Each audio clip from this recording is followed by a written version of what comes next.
Assalomu alaykum, aziz, muhtaram Sharq Turkistonlik qarindoshlarim. Nihoyat uzun bir zamandan beri bisonlarga muloqot ololmadim. Kechirgaysizlar. Hammanglarga Allohning salomini yo'llagandan keyin sizlar bilan navbatda ma'naviyatimizda ko'rilayotgan davomizga aloqasi bo'lgan ba'zi masalalarni o'rtoqlashaman.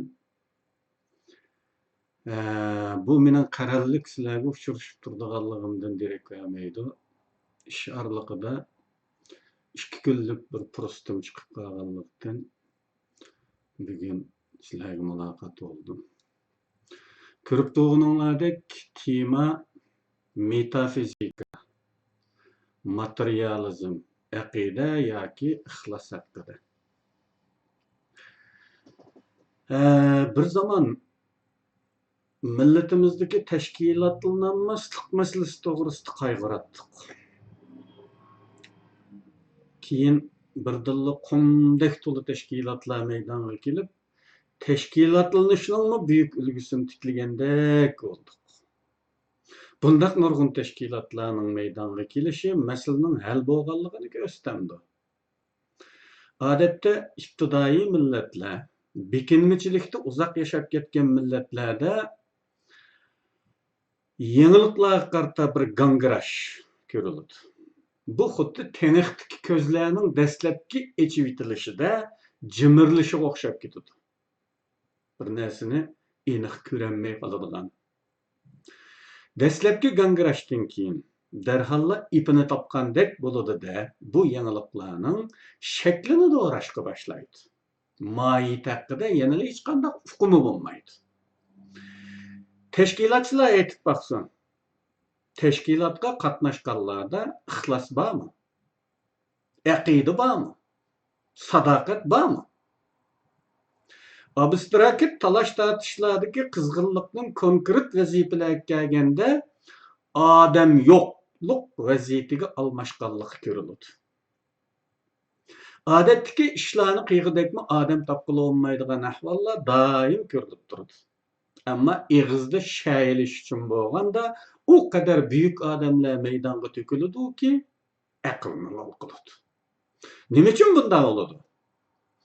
Yeniliklarning shaklini qabul qilgan, mohiyat haqida hech bir xiyoliga keltirmagan ashu moda bu yerda uyg'unlik qozonadi. Aslida tashkilotchilik bir do'rimchilik bo'lganga o'xshash. Eg'izdagi yo'g'on gaplarmi bir turlik moda qo'g'lishish bo'lib, o'zi da'vatgan g'oyalarga ishonadiganlar bek oz. Hatto yo'q. Moda vatanparvarlik tipidagi do'rimchiliklar maydonda. Nima uchun o'zi ko'tarilgan shuarlarga o'zi ishonmaydi? Nima uchun bir tashkiliy qurilmaga xatlanganda go'yo uning g'oyasiga sodiq bo'ladigandek ko'ringan bo'lishiga qaramay, harakatda ko'rinmaydi. Bu sadoqat. Nima uchun harakatda ko'rinmaydi? Chunki tashkilotning g'oyasi bek uzoqda. Mavhum rastliqning yetkili bo'lamdi. Yoki bu xiyolmi? İşençning yo'qligi. İşenç bo'lmaganlikdan sadoqatning bo'lmasligini keltirib chiqadi. Odatda 20 odam to'plangan bir tashkilotni misol qilsak, 20 odam boshlanadi. Bir namoyish tayyorligini kuzatsak, bu tashkilotning hamma savodliq. Haqqa dars berishga tirishadigan bo'lishib qaramay, shuvar yozg'ili odam chiqmay qolganligini ko'ramiz. Bir-biriga suykash boshlandi. Oxirida hamma ishning belgilik bir nechta odamning beshiga qilayotganligini doimli ko'rib turibmiz. Bunda g'alat xo'sh yoqmaslik. Ishga kelganda o'zaro suykan qilishlarning ma'naviy orqa ko'rinishi kuzatilsa, ana shu ishonchning yo'qligi. O'zi ishonmagan bir ishga avara bo'layotgandek bir tuyg'uning g'ururlikni tug'dirayotganligini ko'ra olamiz. Tarixdagi buyuk ishlar, o'zgarishlar islohotlar kuzatilganda nayt uzaq, jafolik bir keçmişdən behisob odamlarning qurbon bo'lishi badaliga borliqqa kelganligini ko'ramiz. Bu qurbonlar natijani o'zi ko'rolmaydiganligini bilsa-mu, g'oyasining cho'qim ishga oshirganligiga shubhasi bo'lmagan aqidalik insonlardir. Bizdagi bu hol qanday tushuntiriladi? Kommunist sistemda yetishgan xalqimiz aslida xohlamas holda yoki o'zini tuymasdan materialistlarga aylanib qolgan. Bilisizlar, materialistlarni ba'zilar moddaparast deb qo'ydi. Materialistlar ko'zi ko'rmagan, qo'li bilan tutqili bo'lmaydigan narsalarga yoki metafizik shaylarga ishonmaydi. Mana bu metafizik shaylarga ishonmaslik ro'yxatimiz asosan muqimlashib ketgachga, hatto bir muncha molla ulamolarimizmi haqqa jannat do'zaxdan vaziyasimi Allah'ның hisob elishidan ogohlantirib tursinmi? Buni mexanik takrorlash bu aslida. O'zi buning rostligiga to'liq ishonmaydi. Qanday bilamiz buni? To'liq ishonsa qandaqlar Xitoy ishlashi mumkin? Allah'ның hisob elishiga ishongan odam Allah'ның so'zlarini Xitoy siyosatini shar'iylashga ishlatmagan bo'ladi. Mana bu faktlar bizning qayta shakllantirilib, insonlik enimizning buzib etilganligini materialistga aylantirib qo'yilganligimizni tushuntirdi. Asli inson fitrati e'tiqodga ochiq, Allohni tanishga ochiq yaratilgan bo'lg'achqa metafizik shaylarga ishonishga moyillik mavjud bo'ladi. Lekin enimiz buzilib, qayta shakllangan bo'lg'achqa allaqachon materialistim bo'lib ketganligimiz amaliyotlarimizdan ko'rildi. Metafizikaga ishonmas bo'lgan kishilarga uzoqdagi g'oyalar bekmi kulkilik tuyuladi. Chunki materialistlar qo'li bilan tutqun bo'ladigan ishinidir. Ko'zi ko'radigan ishinidir. Efsane bo'lib anglanadi, shunga bularga uyum muomalasi qilinadi. İnsanların ma'naviy ehtiyoji xuddi moddiy ehtiyojlardekla muhim. Bu haqda men ilgari kitoblarda, ba'zi maqolalarda to'xtalgan. İnsanların fitrati ma'naviy ozuqlarga ehtiyojli qilib yaratilganlikdan. Chunki e'tiqodmi metafizik.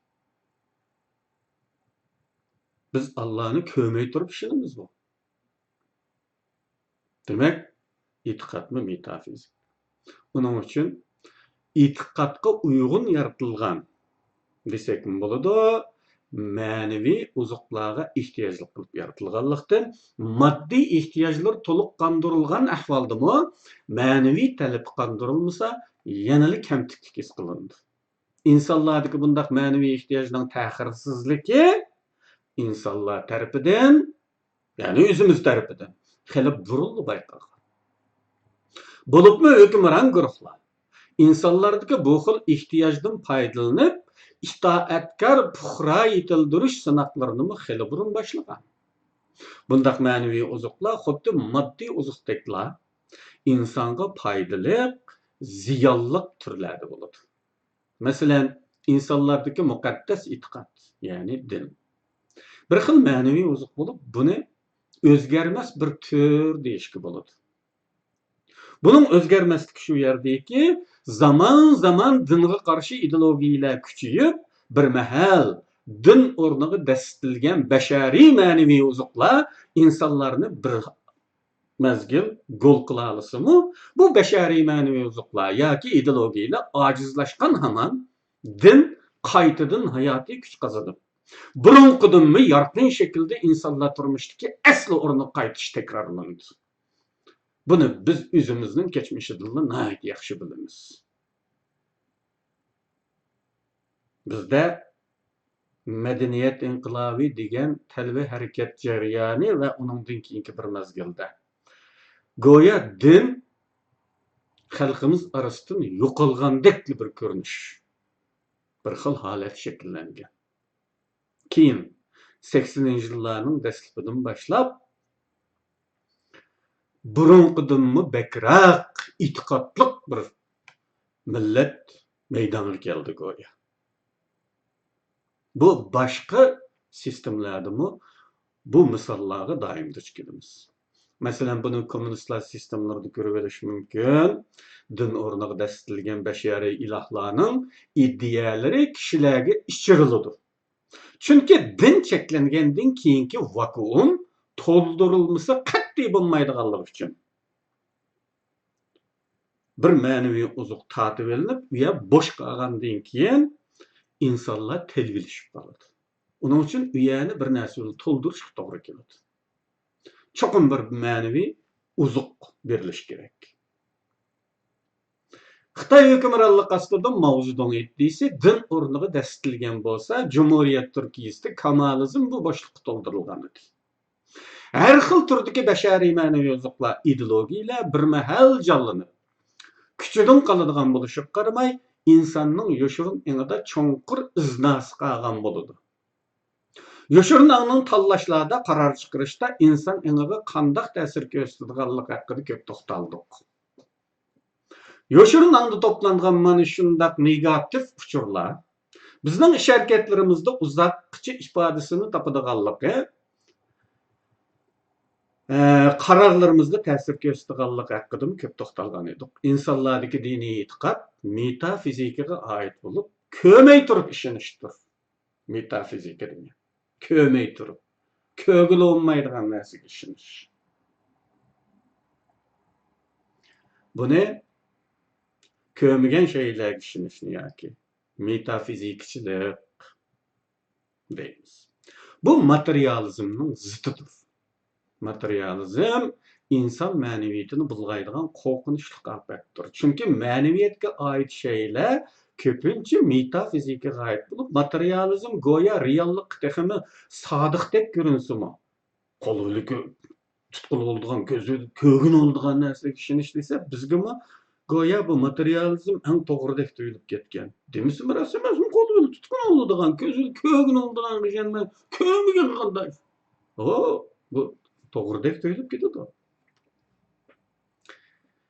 Amaliyotda insonni ma'naviyatdan ayirib, hayvonlashtirishga o'xshab ketadigan bir xil tashabbus olib boradi. Materializm. Ma'naviyatga oid nurg'un narsalar metafizik xususiyatli bo'lgani uchun insondagi g'oya, e'tiqod, aqida, ixlosmandliklarning hammasi materializm tarafidan shikastlangan bo'ladi. Masalan, bir siyosiy g'oyami ko'zili ko'gili bo'lmaydigan, qo'li bilan tutqul bo'lmaydigan turdan bo'lg'achqa, materializmning asoratida qolgan kishilar bunday uzoq siyosiy g'oyaga ishonmaydi. Anglashlarga qaraganda Illuminati tipidagi tashkilotlar. Illuminati tipidagi tashkilotlar deganimiz Freemason, masonlik tashkiloti. Bones and the Schools, Trinity, Bilderberg degandek sirliq tashkilotlar. Bu xil tashkilotlar a'zolarning e'tiqodliq bo'lishini talab qiladi ekan. Bu tashkilotlarga a'zo qabul qilgan vaqtida dinga e'tiqod qilamdi, qilmamdi. Bu oldingi shart. Qaysi dinga bo'lishi muhim emas. Cho'qim dinga e'tiqod qilish kerak. Chunki bunday odamlarda tashkilotning qanday odamlarda dinsiz materialistlarni qabul qilmaydi ekan. Bunun sababi bu odamlarda tashkilotning bek uzoqdagi g'oyasiga bo'lgan ishonchni tug'dirishning zamini bo'lmaydi. Metafizikaga ishonmagan bir odamni tashkilotning uzoqdagi g'oyasiga ishondiga olmaydi deb qaraladi ekan. Bugungi vaziyatimizni kuzatadigan bo'lsak, har qanday bir tashkilot yoki tashkiliy qurilmashida bir muncha odam bo'lishib qaramay, ish uchun odam topqili olmaydi. Odatdagi ishlar uchun bahonalar, yo'lliq sabab ko'rsatishlar, aplab-saplab bu ishdan o'zini qochirishlar umumiy hol og'anligini ko'rish mumkin. Go'yo bu ishlarning hammasi bir necha yillarga ko'tarib berib o'tilgandek xotirjamlik boshlandi. Xuddi shuningga o'xshash bugun milliy vaziyatimizning qo'rqinchliligi haqidagi cho'chishlarmi. Hozir butun millat go'yo siyosiy taqdirimiz va milliy mavjudligimiz haqida bak cho'chib ketgan, nayti hushyor holatga, diqqatga kelgandek bir vaziyat ko'rinyotidi, ko'rinish bu.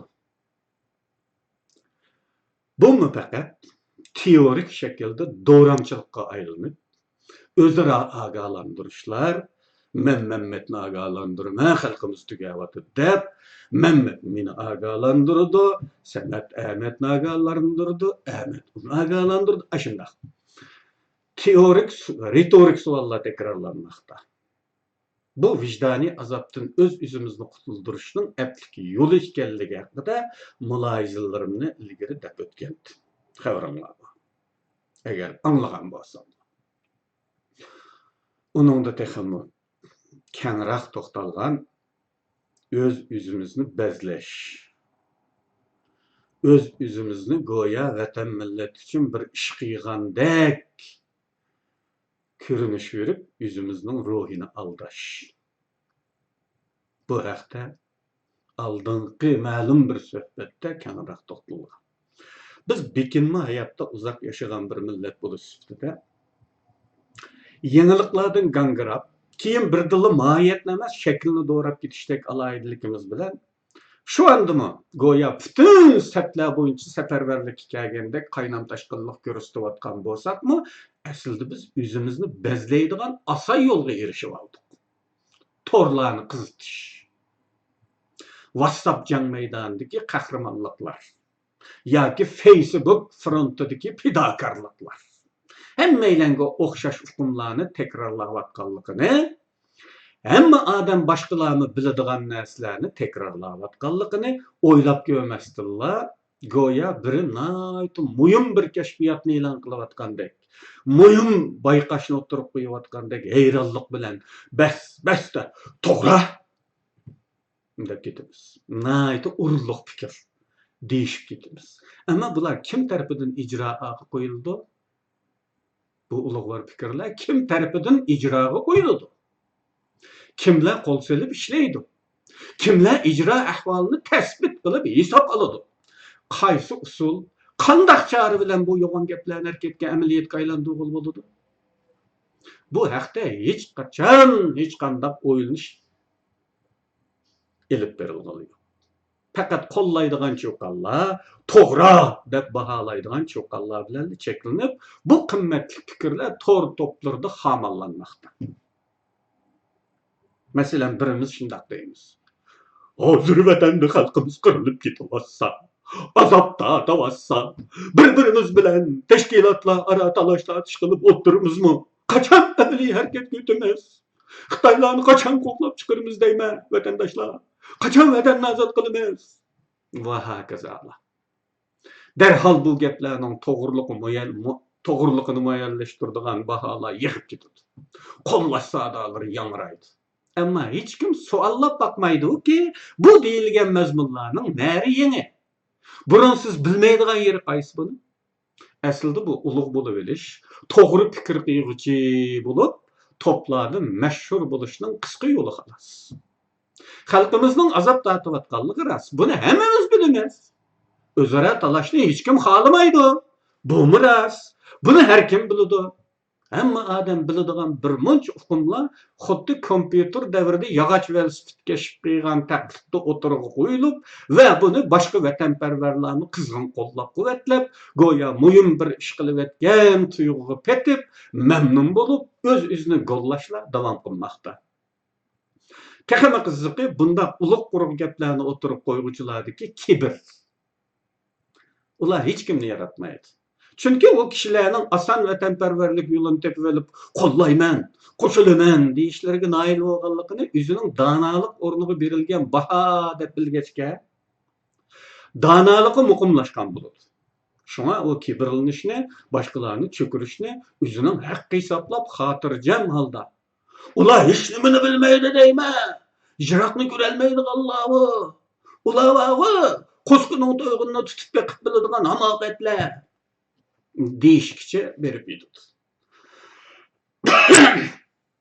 Tarafdorlik tuyg'umiz haqning ustida bo'ladigan bo'lg'achqa darhol uningga qo'shilib ovoz beramiz. To'g'ri deydi deb.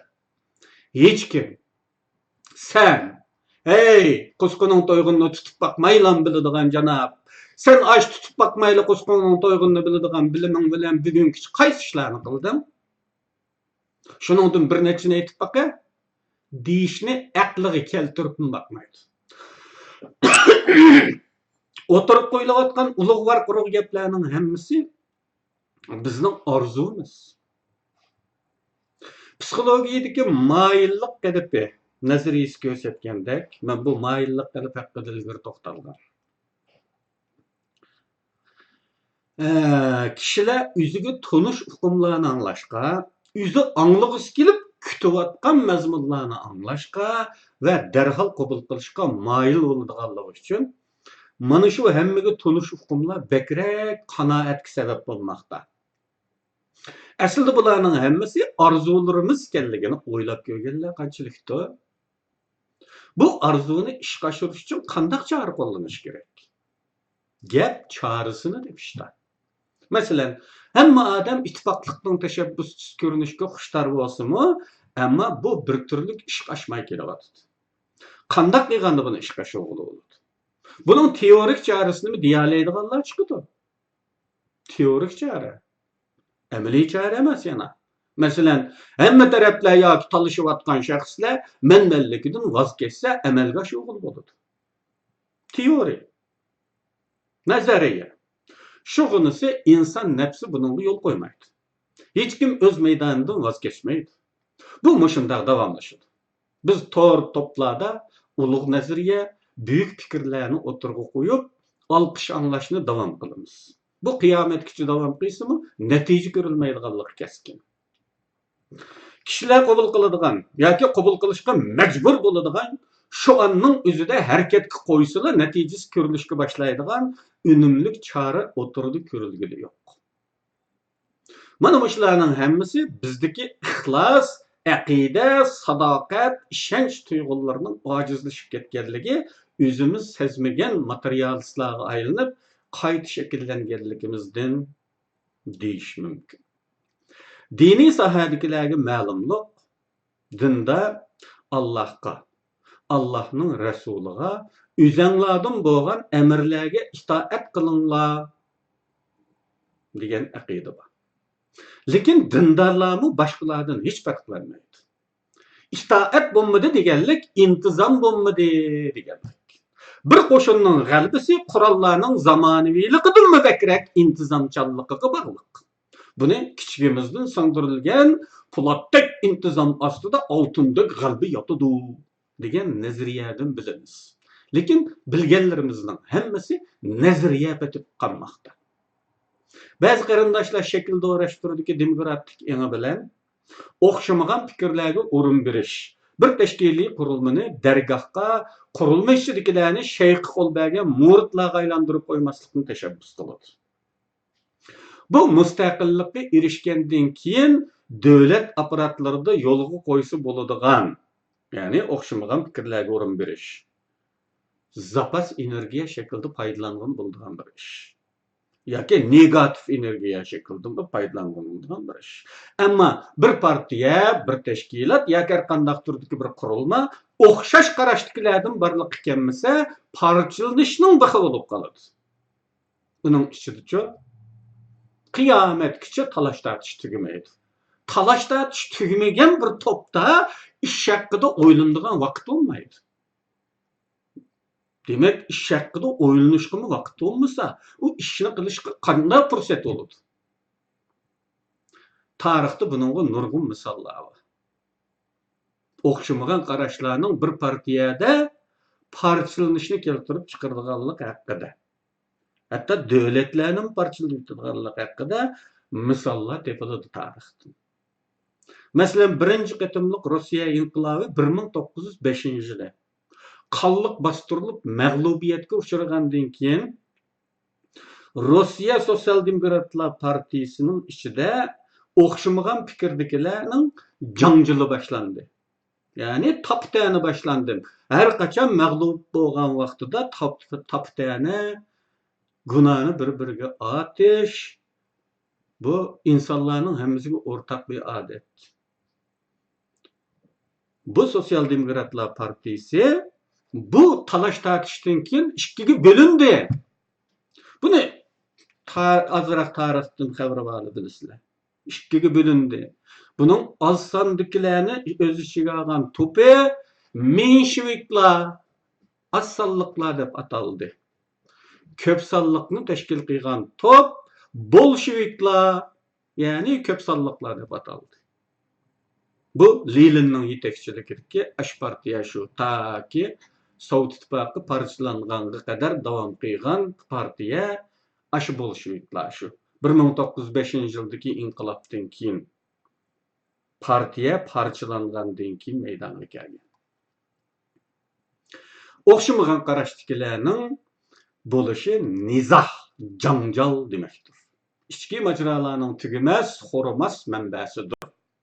Bunun ahiri parçalanışqa elip barıdı. Talaş jaryanı bolsa. Yani parçalanışqa qıçı bolgan bu arlık. Bu jaryan ne buldu? Kararla elinle almaydı. Karar ağın olmaydı. İcraat palet oludu. Hiç iş kılınmaydı. Şuna teşkilat dergahqa aylansa bunun korkunçluk terpi yok. Hiç kanda korkunçluk terpi yok. Bir şeyh kol beriş, beyat kılış, hem adam şeyh buluvagan milli atmosferamızdan minglarca merte evzel. Naite epski. Bizde şeyh kol beriş enenisi hocalar devirden keyin tamamen gayip bulup, emdi her bir adam şeyh bulup, başkalarının kelip kol berişini kütüdügan bolup kaldı. Bu hal iş kılış maksatlı bolsa naite ziyallık. Eğer bir şey kol verilse sadakat oludu, intizam buludu, verilgen tapşırık can bedeliga urunduldu. Hayati bedeliga urunduldu. Bek epsiski materyalistlik haişimiz artıp ketkeçke, hiç nersige ihlasımız yok, sadakatimiz yok, işençimiz mi yok. Men kelgüsüde hem de Uygurlarda iş kılış imkanının iki türü hakkında toxtulaman. Hazırçı hoş. Hemmanlaga Allah'dan muvaffaqiyet dileymen. Niyetinlaga göre muvaffaqiyet ata qilsin. Amin.